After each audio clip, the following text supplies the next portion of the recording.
हमारे पे अटैक्स हो रहे हैं इस वक्त। वो खुदकश धमाका था जिसमें खास तौर पे टारगेट किया हुआ था एफसी वालों को। अब बलूचिस्तान के दारुल हुकूमत कोयटा में अब 4 हफ्तों में ये दूसरा बड़ा धमाका है। कश्मीर हमारा है, था और रहेगा। तालिबान ने ऐलान किया है कि शरिया कानून को लागू करेंगे। क्या पाकिस्तान में भी शरिया कानून लागू होगा? क्या वहां भी महिलाओं को नकाब में रहना होगा? क्या वहां भी महिलाओं को एंकरिंग करने से रोका जाएगा? अगर तालिबान अच्छे हैं तो तालिबान की नीति को फॉलो करो और रोक दो सारी व्यवस्था। क्यों? आज ये खुशी की और गर्व की बात है कि डॉक्टर फिजा एंकरिंग कर रही हैं, ये गर्व की बात है। तो क्या तालिबान की नीति सही है या पाकिस्तान की नीति सही है? यह चुनना आपका काम है। ये हम आप पर छोड़ते हैं कि आप किसकी पॉलिसी के साथ आप आगे बढ़ेंगे। हमारे लिए ये चैलेंज बढ़ गया है क्योंकि हमारे पास अब वो जो इल्जाम लगाने की अफगान हुकूमत को वो लिवरेज खत्म होती जा रही है। बलूचिस्तान के दारुल हुकूमत कोयटा में एक बम धमाके में 4 फ्रंटियर कोर यानी एफसी के एहलकार जो है वो शहीद हो गए। 16 सिक्योरिटी एहलकार समेत तकरीबन 18 अफराद जख्मी हुए। और पुलिस के एक सीनियर हुक्काम ने यह बताया कि धमाका एफसी की चौकी के करीब हुआ और ये धमाका कोयटा शहर के नवाई इलाके हजार गंजी में सोना खान थाने के इलाके में हुआ। अब पुलिस एहलकार ने यह भी बताया कि जब एफसी वाले यहाँ पे खड़े हुए थे तो उनके करीब एक जोरदार धमाका हुआ और उनका कहना था कि धमाके में 2 एहलकार तो मौके पे ही शहीद हो गए जबकि बाकी 2 ने अस्पताल में जाके दम तोड़ा। बहरहाल पुलिस एहलकार ने यह भी बताया कि इस इलाके में आम अफराद बहुत ज्यादा होते हैं, लेकिन चूंकि धमाका सुबह को हुआ इस वजह से धमाके के वक्त आम लोगों की तादाद यानी ज्यादा बड़ी तादाद वहां मौजूद नहीं थी। और उन्होंने बताया कि इसके बारे में तहकीकात हो रही है, लेकिन इब्तदाई शवाहिद और जो उनको एविडेंस मिल रहा है उससे तो ये खुदकश धमाका था जिसमें खास तौर पर टारगेट किया हुआ था एफसी वालों को। ऐनी शाहिदों ने बताया कि जाए वकूफ पे मुख्तलिफ जगहों पे आज़ा इंसानी आज़ा जो तो बिखरे पड़े थे। एक मोटरसाइकिल के टुकड़े भी करीब जवार में नजर आ रहे थे और उनका कहना है कि धमाके में सिक्योरिटी फोर्सेस की गाड़ी को नुकसान पहुंचने के अलावा इनकी 4 मोटर बाइक्स को भी नुकसान पहुंचा।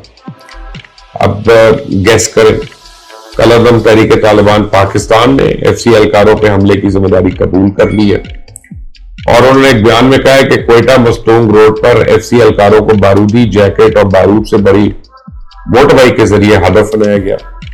और बलूचिस्तान के दारुल हुकूमत कोयटा में अब 4 हफ्तों में ये दूसरा बड़ा धमाका है। और इससे पहले कोयटा शहर के अंदर आपको याद होगा कि सरीना होटल में 8 अगस्त को एक धमाका हुआ था। अब दूसरी तरफ अफगानिस्तान में 20 साल जंग के दौरान तकरीबन 33,000 बच्चे हलाक और माजूर हो चुके हैं। मैं उन लोगों से जो ह्यूमन राइट्स की बातें करते हैं, वुमेन राइट्स की, चाइल्ड प्रोटेक्शन राइट्स की बातें करते हैं, उनसे मैं पूछता हूं कि इस बारे में किसको जिम्मेदार ठहराना है उन्होंने। अब जरा बताएं कि लड़ाई बुरके की है कि इंसानी जान की है कि वाकई आजादी की है, फैसला आपने करना है। भारत का अफगानिस्तान में किरदार बहुत मनफी रहा और पाकिस्तान को नुकसान पहुंचाने के लिए एनडीएस ने रॉ की मदद की।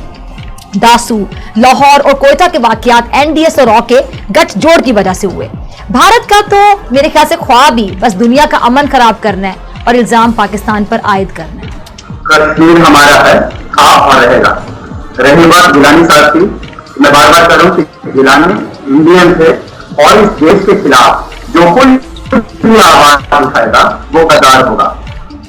मैं जाते जाते यह भी कहना चाहता हूँ कि अभी बात हो रही थी तालिबान की। तालिबान ने ऐलान किया है कि शरिया कानून को लागू करेंगे। क्या पाकिस्तान में भी शरिया कानून लागू होगा? क्या वहां भी महिलाओं को नकाब में रहना होगा? क्या वहां भी महिलाओं को एंकरिंग करने से रोका जाएगा? अगर तालिबान अच्छे हैं तो तालिबान की नीति को फॉलो करो और रोक दो सारी व्यवस्था। क्यों? आज ये खुशी की और गर्व की बात है कि डॉक्टर फिजा एंकरिंग कर रही हैं, ये गर्व की बात है। तो क्या तालिबान की नीति सही है या पाकिस्तान की नीति सही है? यह चुनना आपका काम है।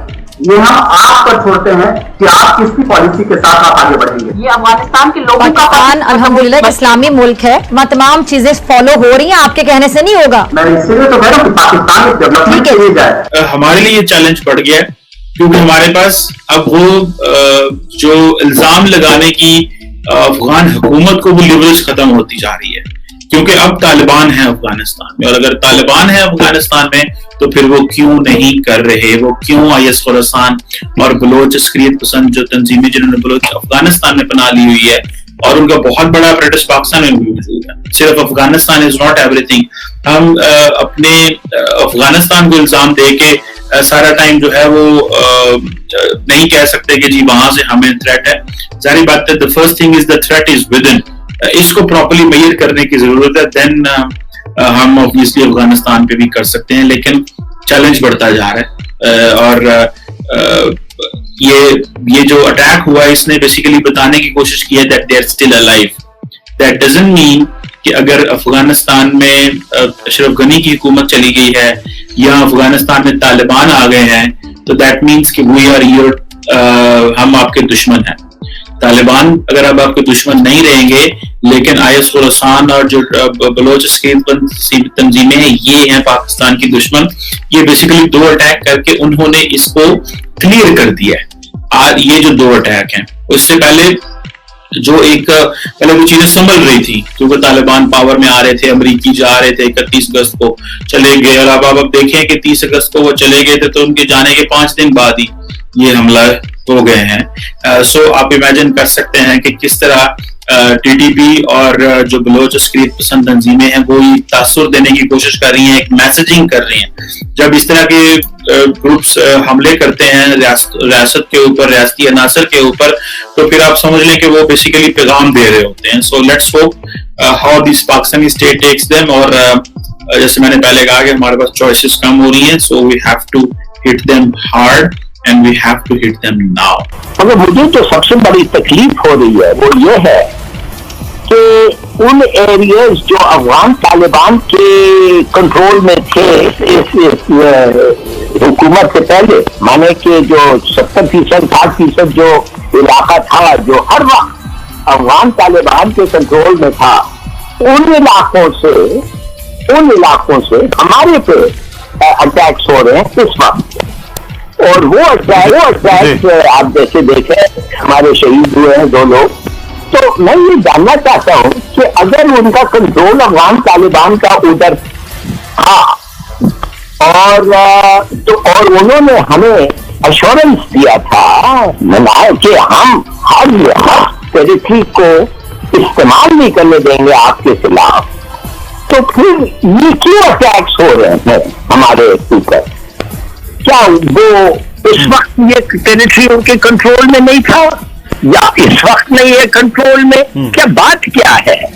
اور اٹیکس ہوتے ہیں اور ہمارے لوگ شہید ہوتے ہیں, تو ان کا یہ بیان کہ آپ کا اور TTP کا جو مسئلہ ہے آپ وہ خود سیٹل کریں, وہ آپ کا اور ان کا مسئلہ ہے, اس کا کیا مطلب ہے بھائی؟